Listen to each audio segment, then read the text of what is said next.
Welcome to a special edition of Bucs Bounty with my boy Alex Presley, Paul Skenes, surprise, surprise, Cy Young. I'm pretty sure this man's going to have a full basement. I mean, honestly, he may have to have a museum at some point to put up all these pieces of hardware, the accolades he's building up. You're talking about a guy that won the national championship and then gets drafted 1-1, gets to the big leagues, and he's the all-star starter after he's the future game. I mean, this guy's been everywhere and done everything. Now he's got a Cy Young. Presley, what do you have for me? I think it's well deserved. It is well deserved, and I mean the season. We talk about the records, and he was 10-10, and the good thing is that kind of thing to the voters is become a thing where that's not the main metric we're looking at. I mean, Paul Skenes was dominant all year, clearly the best pitcher in the National League, regardless of record, and we see he's the last pitcher since DeGrom in 2018 to win the Cy Young with his team having a losing record. And it takes something special for that to happen. DeGrom had a 1.7 ERA that year. He was unbelievable in those times when he had the back-to-back Cy Youngs, but very DeGrom-esque this past year in a lot of ways, and very deserving to the point where even though these other guys, Sanchez and Yamamoto, were in the playoffs and on winning teams, you just couldn't deny Paul Skenes' performance throughout the entire year. Yeah, I mean, arguably, you could say Sanchez kind of stepped up in a big way. I mean, they have an ace in Wheeler. Yamamoto is one of my favorite players all time now because that man picked up the ball game 7. But when you put together what Paul Skenes has done, and I'm going to go back to 2024 press at age 21, 23 games, 11-3, a 196, 133 innings. He obviously started the minor leagues, came up in May, but you're talking about spring breakout starter, MLB All-Star Game starter, NL Rookie of the Year, NL Cy Young finalist. He had a better ERA plus than the guy who actually won it, and Chris Sale. I could go on, but this guy is pretty much top 10 in every single category. If not top 10, he's top 15 when it comes to advancement metrics or just your normal statistics that we look at an everyday basis. The only thing you can knock in this past year on, he was 10-10. Can't really control that. But dating back to 2024 press, this guy has been nothing short of phenomenal, and he follows it up in 2025, arguably better on a worse team, which I don't think is talked about enough, and it's something I want you to kind of allude to, how hard it is to produce like he did, because it's unprecedented, on a bad team. I mean, they didn't play well. He was always having high stress innings because every game was a one-run game he was in, and that is not easy to do. Yeah, you almost can kind of equate it to him being kind of a reliever or a closer every inning of a start because he felt like he just couldn't give up a run. But I don't think that really bothered him. We know about his preparation. His preparation is legendary. His mental approach to the game is just so rock solid that he's able to stay in that pitch and that moment and not worry about all the external stuff. And he's just a guy that just didn't matter. And he would say things like, we're just focused on, executing pitches. And I actually believe him. I don't think that any of that stuff bothered him, but just an exceptional performance with a very small margin of error. And you talk about going back to 2024, his numbers are almost exactly the same through 2024 to the end of 2025. I mean, if he had, I don't know, 5 more starts in 2024, you could argue that he could be getting his second Cy Young award this year. So just a guy that ever since he came into the big leagues has just been, rock solid's not the word, but you know what you're going to get from him, and it's excellence just about every time out. And he's not going to have 2 bad starts in a row. We talked about during the year and throughout the year that if he has a bad start, watch out for him the next start because he's chomping at the bit to get back onto somebody. So just all around, just a great player and an ambassador for the game. One of the, he is becoming the face of Major League Baseball with a couple other guys included. Yeah, he does. He just does it different. And I'm going to throw out some stats. I actually did some quality research on this. So his core line, when you talk about just his numbers in 2025, I just talked about 2024. He led MLB in ERA.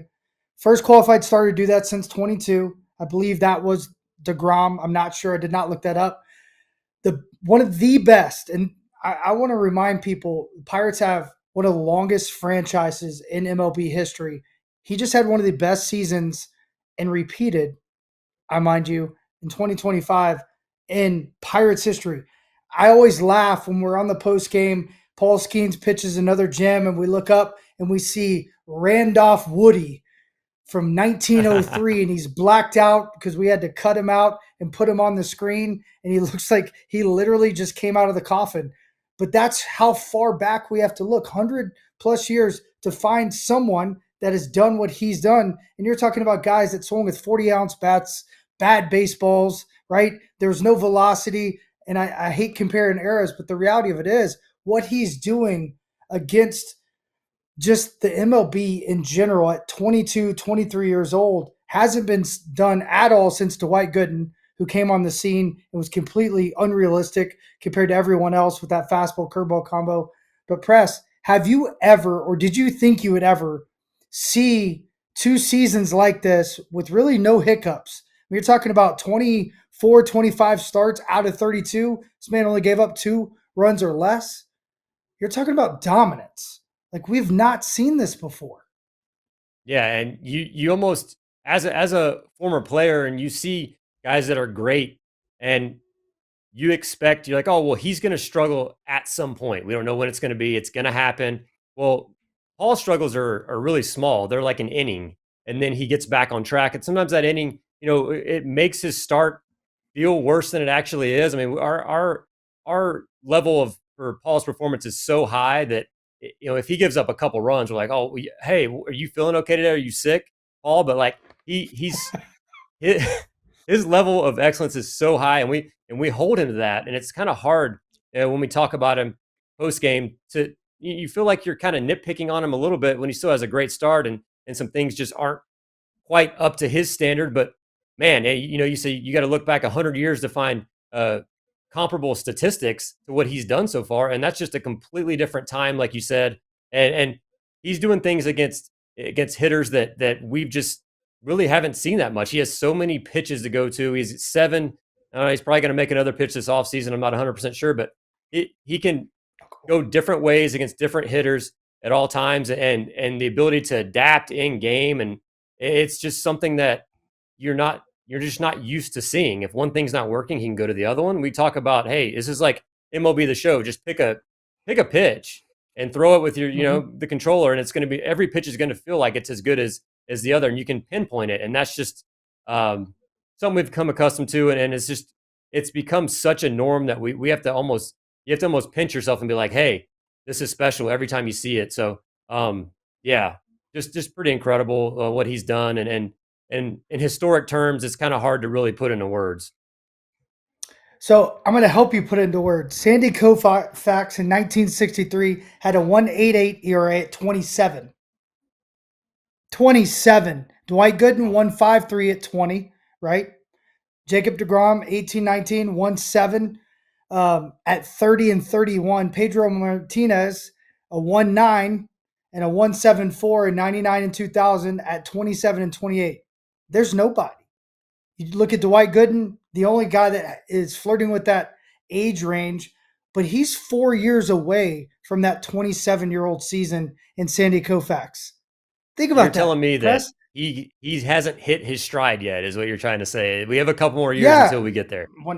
100%. Your prime, for him, it's going to be different, but most guys' prime is 27 to 32, 33. So they say that's when you put up your best numbers. You've got some of the kind of blood, sweat, and tears underneath your belt, and you can go after it. But I mean, come on, that's just dumb. I mean, 21, 22 season, a 9.9 or 1.96, 1.97. He's going to come out next year, have a 1.98? I'm interested to see 1 point worse. The same way. Yeah. I mean, in 2024, we saw the splinker was the pitch, right, of 2024. And we come back to 2025 and he just didn't use it as much.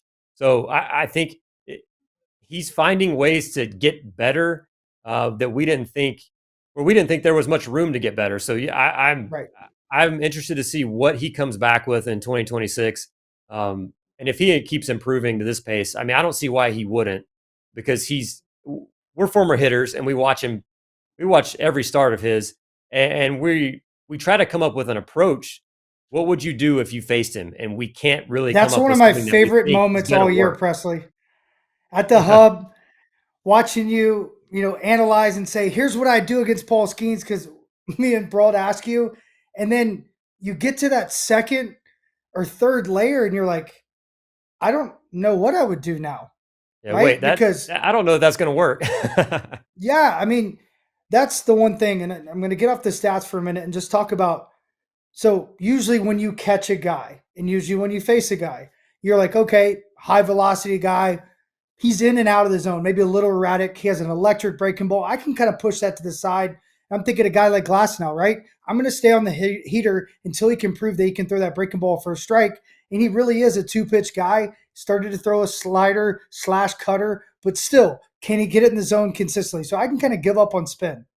You can't Sure. on Paul Skenes. Hunter Green, Yeah. right? Throws 100. Only guy that averages a better fastball than Paul Skenes. He's a two-pitch guy. So I can kind of wash away, hey, he's going to stay pretty much primarily away from me. If it comes in, it's straight. It's probably going to be at my neck. I don't need to swing at it. So I can kind of say, I'm going to look out over, right?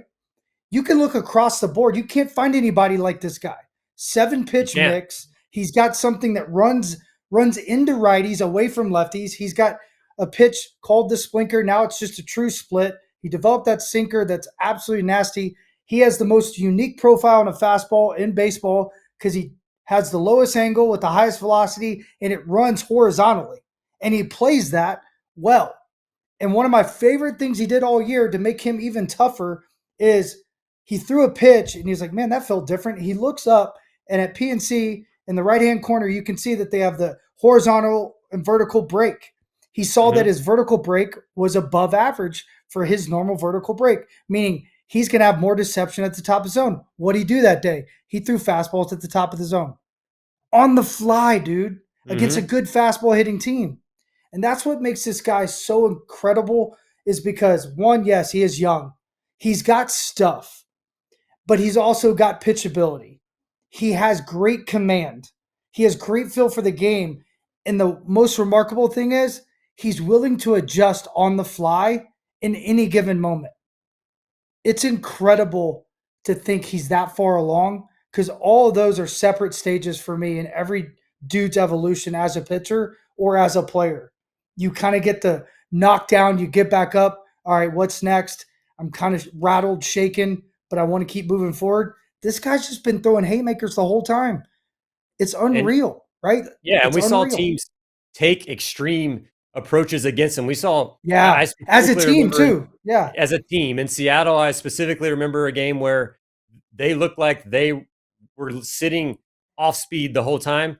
He threw like 60% fastballs. He throws probably around 40% fastballs typically and was Yep. just Yep. punching guys out left and right with fastball, fastball, fastball. Just you know, recognizing it and then executing it. That's a whole other thing. To recognize it is one thing. To have the ability and the talent to execute those pitches and to completely switch up on the fly, like you said, is that's like the sixth.